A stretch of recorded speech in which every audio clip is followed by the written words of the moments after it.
maiba tayo. Kasi nga, nung una ka naming tinanong dito, MP, regarding dito sa na-isolate ang ibang grupo ng UBJP, kasama ka po doon, MP. At sinagot po ito ni Engineer Muhajirin Mm. sa kanyang Mm. na wala daw pong in-isolate at walang black and white na katibayan na kayo po ay inalis sa UBJP. Wala hong black and white na inalis kami sa UBJP. Wala yung kasulatan na suspended kami sa UBJP. Pero the fact na we are isolated, yun na yung nawala na kami. Wala na kaming participation, hindi na kami na-invite kasi nawala yung position na kung saan nandun ako. If you recall, naikwento ko dito sa inyo last time, na I was part of the UBJP representing the civil society organization. Ang League of Bangsamoro Organization was represented in the 7 organ. Ito, naikwento ko na ito. Yung 7 organ po kasi ay ni-organize ni Sir Sammy at that time. Hindi pa siya MP. Kasi wala pang BARM noon.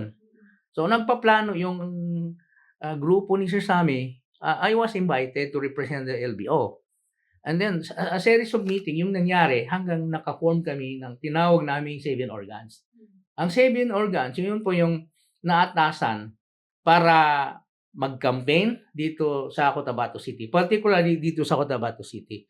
So, nandoon po ako bilang representative ng CSO doon sa 7 organs. Yung 7 organs was composed of DIAF, meron yan, naikwento ko na rin, nandoon yung SWC, nandoon din ng Tarbia, nandoon ng Political Committee, and among others. So, 7 kami. So, doon sa CSO, 7 organ, pang 7 kami, ang CSO, ako yung naka-attend. And after the formation of the structure, it was presented and nag-take out yung mga member ng 7 organs na yun. At yung 7 organs, ang representative namin at that time, andyan na sila sa ABOT ngayon. Si Ustad Zachariah Tuan. Yan, nominee siya ng ABOT. Nag-form kami ng Y4B movement. Ang Y4B movement was a civil society organization, composed of civil society organization, na yun ang nagplano, yun ang nag-execute noong plano ng 7 organs para manalo ang yes vote dito sa Cotabato City. Alhamdulillah, nanalo po tayo dito sa Cotabato at malaking contribution po, malaki po yung contribution, involvement ng civil society organization. After winning yes vote in Cotabato City, wala na, hindi na kami, narinig na namin na iba na yung structure. So hindi na kami anong ibig sabihin no? Hindi ko maintindihan. And after that, sabi ko, naikwento ko na rin, during local election, hindi na kami in-invite. So nag-volunteer ako sa isang election monitoring yung PPCRB. Para lang magka-assist din ako sa election. So hindi na ako UBJP at that time. Meron ng ibang dito. And then sa barangay election, yung kasama ko sa organization din, partner ko sa siya yung focal person ng civil society organization dito sa barangay na namin sa RH5. Sila yung nag-organize ng watcher, sila yung nag-recruit ng watcher. Then after the barangay election, hindi na rin siya in-invite. Meron silang assessment na ginawa.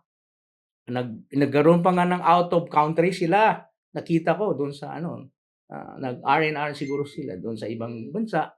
So hindi kami na-inform. Hanggang last year, series of activity ang ginawa ng UBJP na hindi na kami na-invite. So, hindi na rin ako nag-assert. Sabi ko, hindi lang, kung kailangan nila tayo, we are willing naman to serve. Kasi yung sabi ko nga, yung aming commitment sa struggle ay nandiyan pa rin. Ang chairman namin, ang amir natin, amin lahat, si Kaji Murad pa rin. Kahit sabihin nila na hindi na kayo kasama sa MILE, hindi na kayo kasama sa jihad. Hindi pwede sabihin yan kasi nobody can monopolize the jihad. Yung bayan namin, nananatili po yan. Yung allegiance namin sa MILF, nananatili po yan. Pero anong gawin namin? Nawala kami sa UBJP. So, alangan naman na tutungangan lang kami. So, ngayon, nag-usap-usap itong mga nawala ng ng rules sa UBJP, anong gawin natin para maka-participate din sa election? Kasi nandiyan na tayo, na-appoint na ako bilang MP. So, kailangan ituloy ko na itong kung anong nasimulan ko dito ngayon as a member of the BTA. So, merong opportunity kami na mag-join dito sa BFA, Bangsamoro Federalist Party. Kaya nandito kami ngayon. Member ako ngayon ng BFA. In fact, nominee ako, isa ako sa mga nominees ng BFA. Number 19 ako sa sa list.